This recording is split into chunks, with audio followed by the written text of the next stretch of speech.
Envisager une rentrée sereine, tout un programme. Il y a beaucoup de débats en ce moment autour du programme, du retard à rattraper, du temps de vacances à exploiter pour compenser. S'il vous plaît, ne cherchons pas à rattraper le retard. Tout, absolument tout, s'est arrêté en même temps pour tout le monde. Aucun retard n'est à rattraper, il n'y a pas de retard. Il y a des apprentissages planifiés qui n'ont pas eu lieu, il y a des rencontres prévues qui n'ont pas eu lieu. Quel est donc ce retard dont nous parlons? Des règles de grammaire, des notions de mathématiques, des leçons de sciences, d'histoire ou autres à la place ont été vécues pour tout le monde, les enfants, les ados et nous adultes, une multitude d'expériences, des expériences inédites et nouvelles. La vie, elle nous offre aujourd'hui un support extraordinaire, alors extraordinaire au sens premier du terme, pour regarder autrement nos élèves, notre enseignement, pour s'appuyer sur la force du collectif et redonner du sens aux apprentissages. Si je pense programme à rattraper, si nous pensons programme à rattraper, ça va nous plonger tous donc chacun des acteurs du système éducatif dans un stress sans fin. Et cette nouvelle expérience que nous traversons collectivement, elle va intensifier ce que nous savons déjà personnellement. Parfois, nous prévoyons des choses et des imprévus arrivent. C'est vrai, régulièrement. Là, nous savons avec certitude que ce que nous avions prévu n'aura pas lieu. Il ne peut donc y avoir de retard, il n'y a absolument rien à rattraper. Alors ce programme qui est déjà lourd, il est rarement terminé, il est rarement conscientisé et il est rarement intégré par les élèves. Alors que va-t-il se passer si nous cherchons à rattraper le contenu en laissant de côté l'expérience vécue? Eh bien en classe, nous risquons d'aller plus vite, de parler plus, d'avancer seul dans ce programme, de mettre de côté la question du sens, d'isoler les élèves dans leurs activités après des mois d'isolement, et puis surtout de séparer encore davantage le contenu des apprentissages aux besoins du quotidien. À scléroser par peur de l'inconnu, de la nouveauté, eh bien les écarts se creusent. Nous serons davantage sous pression parce qu'il faudra faire plus encore en moins de temps. Et puis parce que chercher à rattraper quelque chose qui ne peut l'être, c'est juste mission impossible. Et qu'est-ce qui se passe quand les adultes sont sous pression? Eh bien les enfants sont sous pression aussi, et c'est un cercle vicieux. Et que se passe-t-il quand la pression anime les enfants? Plusieurs possibilités. S'ils ont les outils adaptés au système éducatif, s'ils sont scolaires, eh bien, ils vont obéir, ils vont jouer le jeu, parfois en perdant la joie et l'enthousiasme. Ils vont suivre, la plupart du temps pour faire plaisir ou pour être tranquilles, sans mettre de sens. Peut-être aussi en construisant la pensée suivante. Si j'ai de bonnes notes, je suis quelqu'un de bien. Si ces enfants n'ont pas les outils, ou s'ils les ont perdus en route ces dernières semaines, ces derniers mois, eh bien ils vont décrocher, ils vont perdre l'estime d'eux-mêmes, ou encore peut-être se rebeller. Dans quelques années, tous ces enfants seront des adultes.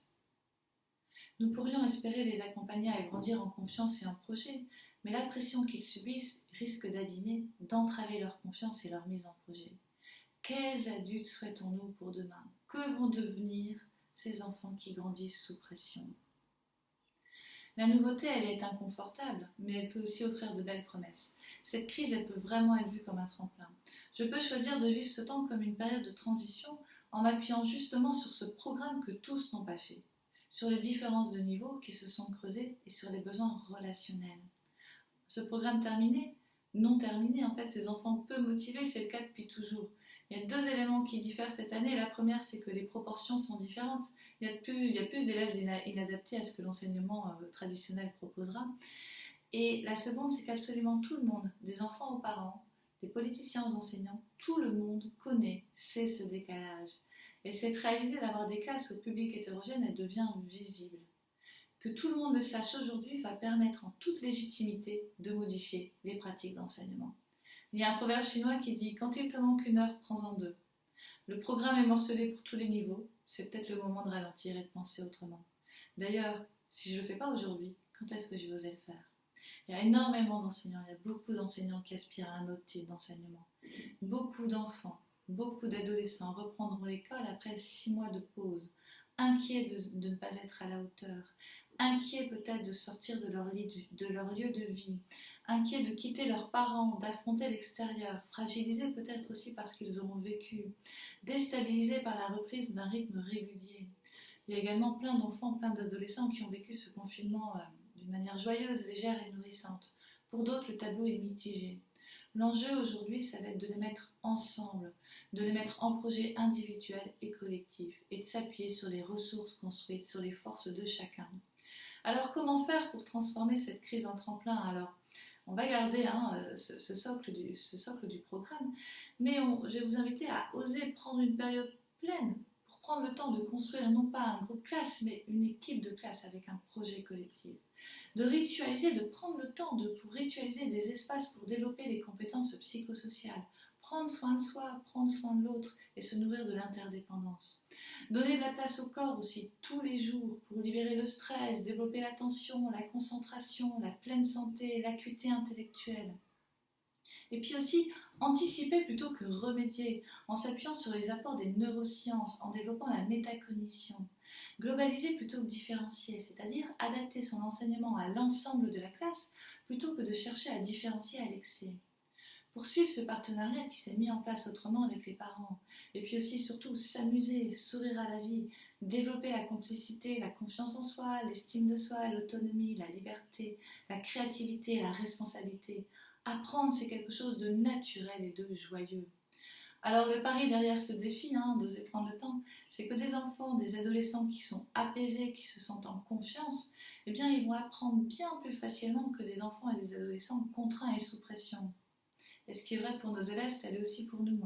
Des adultes qui sont apaisés enseignent bien plus facilement que des adultes sous pression. Et là, on entre dans un cercle vertueux. Ce temps de crise, ce temps de rupture, nous pouvons le transformer en tremplin. Il nous offre la légitimité, la possibilité d'aller plus loin. L'espace nous est offert pour inscrire davantage, matérialiser, ancrer ce que déjà énormément, beaucoup d'enseignants font déjà intuitivement. Alors en lien sous la vidéo, vous allez trouver des cartes et des supports enfants et adultes pour exploiter les émotions et les besoins. Sur le site Enquête, vous allez retrouver le programme des formations et des conférences. Les formations dans les établissements privés, elles peuvent être totalement prises en charge par Formiris. Pour ce qui est du public, je vous invite à contacter votre inspecteur. Et puis vous allez aussi trouver les 2 derniers livres que j'ai écrits, Dépasser les difficultés d'apprentissage, comment révéler le potentiel de chacun, et Tisser des liens, la relation au cœur des apprentissages. Les 2 sont sortis aux éditions RETS. Si vous avez aimé, je vous invite à vous abonner, à liker et à partager. À très bientôt.